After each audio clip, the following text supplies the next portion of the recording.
Okay, this is our mat work step one. We got our treats, we got our bed. We're gonna drop them somewhere around the front door. Lemon is here for showsies. Bug is the one working. So when I drop the mat, my goal is to create wonderful positive associations. So I'm just handing her treats for coming over here. Because Bug knows the game, this looks super easy. She offered the sit, that's fantastic. She's still sitting there, that's amazing. If I hold the treat down to the ground, she rolls right into it down and she settles on her hip. And I'm gonna feed her for hanging out there, and then I'm gonna feed her a little bit more for hanging out there. Take a break.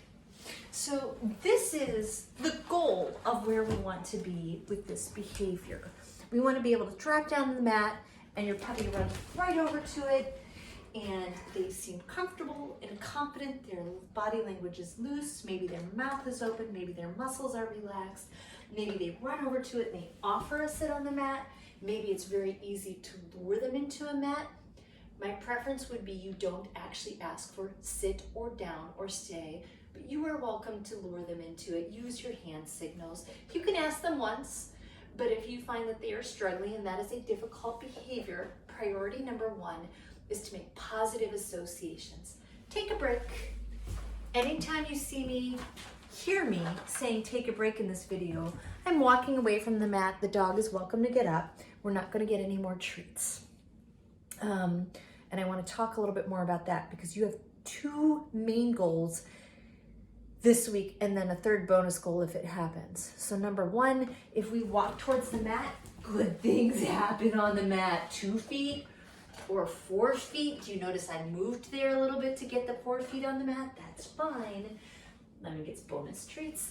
And then I just happen to hang out here for a second. She's still standing there. I'm gonna give her another treat. She sat, she gets another treat.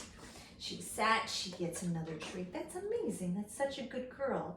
If I happen to take the treat from her nose to the ground, she rolls right into the down. It was super easy. So if you want to cue them one time to sit her down and they do, that's great. But the goal is to be like, oh my God, I just love that you came over here and put your feet on it. Take a break.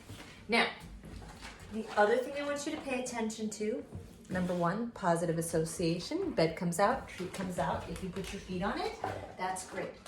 The second thing I want you to pay attention to is if your dog is standing or sitting and they pop up or pop off the mat like this, then you really are going to say, take a break and walk away. I don't want you to lure them back. I don't want you to bribe them back. I want you to walk away with them. They also get to choose when this game ends. So we walk back over there. Wow, she came right with me. Good things happen. She's standing on the mat. Oh, she offered the sit. That's amazing. So if they're in a down and they pop into a sit or they get off the mat, a sit stand or they get off the mat, we're going to say take a break and walk away. So if they're in a down and they pop up at all into a sit or standing position or they leave the mat, we say take a break and walk away. If they're just standing on the mat and they step off the mat, we're going to say take a break and walk away, no treats. All done. This game is more than just kind of teaching your puppy to sit, stay. This game is about starting to teach your dog to tell us when they're ready to make things harder. When they're ready for us to open doors and invite people in and look at dogs that might trigger them, to hear sounds that they might be worried about. So we want to have a way for our puppies to say, hey, I'm ready for the next step by settling into a hip and remaining there even for a second, or then maybe possibly remaining there for 2 seconds. I made it a little bit harder and she is totally settled into this position.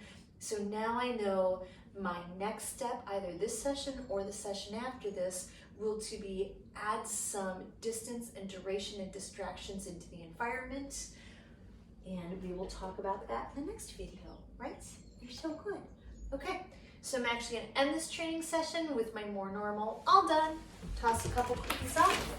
I'm gonna pick the mat back up because I don't wanna have an opportunity for Bug to think anything but good feelings about this mat if she ran over to it and laid on it at any point in time, just randomly during the day, that would be fine. Hi, old girl. That would be fine, but I really want her to start thinking when I bring up Matt, good things happen there, and I get her brain excited to do some training and try some new things. So we pick it up at the end, end the session.